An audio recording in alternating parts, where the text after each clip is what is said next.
দেশের শীর্ষ তালিকাভুক্ত সন্ত্রাসী সুব্রত বাইনকে ২৪ বছর পর আবারও গ্রেফতার করেছে সেনাবাহিনী।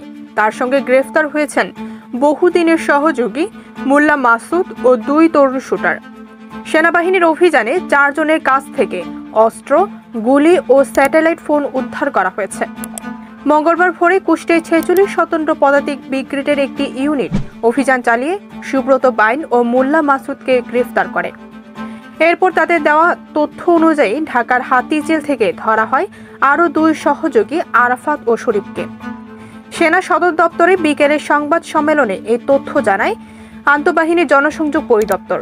এ সময় সুব্রত বাইনকে লম্বা সাদা দাড়ি, টি শার্ট ও লুঙ্গি পরা অবস্থায় দেখা যায়, যা পূর্বের পরিচিত চেহারার সঙ্গে ছিল সম্পূর্ণ ভিন্ন।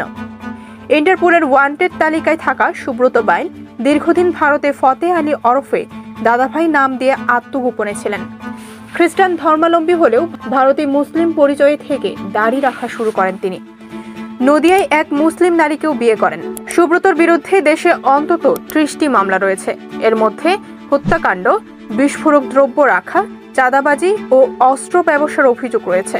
ইন্টারপোলের রেড নোটিশে থাকা সুব্রত বাইনকে এর আগে ভারত ও নেপালেও গ্রেফতারের খবর ছড়িয়েছিল। ২০০৮ সালে কলকাতায় এবং ২০১২ সালে নেপালের ঝুমকা কারাগার থেকে সুড়ঙ্গ কেটে পালানোর ঘটনাও রয়েছে তার ঝুলিতে। প্রথমবার তিনি গ্রেফতার হন ১৯৯৭ সালে। আলোচিত গোয়েন্দা কর্মকর্তা এসি আকরাম তাকে ঢাকার একটি হাসপাতাল থেকে ধরে আনেন। ৯০-এর দশকে মগবাজার কেন্দ্রিক অপরাধ জগতে সুব্রত বাইন গড়ে তোলেন 7 স্টার বাহিনী। তাদের প্রতিদ্বন্দ্বী ছিল যুবলীগ সমর্থিত 5 স্টার বাহিনী, যার নেতৃত্বে ছিলেন লিয়াকত ও মুরগি মিলন। ২ বাহিনীর দ্বন্দ্বে সে সময় ঢাকার প্রায় নিয়মিত খুন, চাঁদাবাজি ও গোলাগুলির ঘটনা ঘটত। সাংবাদিক পারভেজ খান বলেন, সুব্রতদের অপরাধের মাত্রা এমন ছিল যেন প্রতিদিন না হলে সপ্তাহে একটি ঘটনা হবেই। বড় বড় নির্মাণ প্রকল্পের কাজ বন্ধ করে দিতেন তার চাঁদার দাবিতে। ২০০৮ সালে কলকাতায় গ্রেফতার হন সুব্রত বাইন। এরপর জামিনে ছাড়া পেয়ে ফের আত্মগোপনে চলে যান। ২০১২ সালে নেপালের ঝুমকা কারাগার থেকে সুড়ঙ্গ কেটে পালিয়ে আবারও গ্রেফতার হন। এরপর পুশব্যাক হয়ে বাংলাদেশে ফেরত আসেন। সাবেক এক প্রতিবেদনে বলা হয়, ভারতে অবস্থানকালে সুব্রত বাইন ফার্ম হাউস, বাড়ি এবং ব্যবসার মালিক হন। সেসবের অর্থের উৎস ছিল ঢাকায় তার পরিচালিত চাঁদাবাজি নেটওয়ার্ক। গত ২ বছর বাংলাদেশের একটি গোপন বন্দিশালায় থাকতেন সুব্রত বাইন, এমনটি জানায় কিছু সংবাদ মাধ্যম। ৫ আগস্ট সরকারের পতনের পর তিনি মুক্ত হন বলে বলা হয়। এরপর আবার ঢাকায় তৎপরতা শুরু করেন।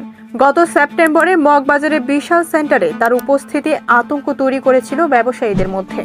সেনাবাহিনীর সংবাদ সম্মেলনে সুব্রত বাইনের বর্তমান তৎপরতা, অস্ত্রের উৎস বা রাজনৈতিক সংযোগ নিয়ে প্রশ্নের উত্তর দেওয়া হয়নি।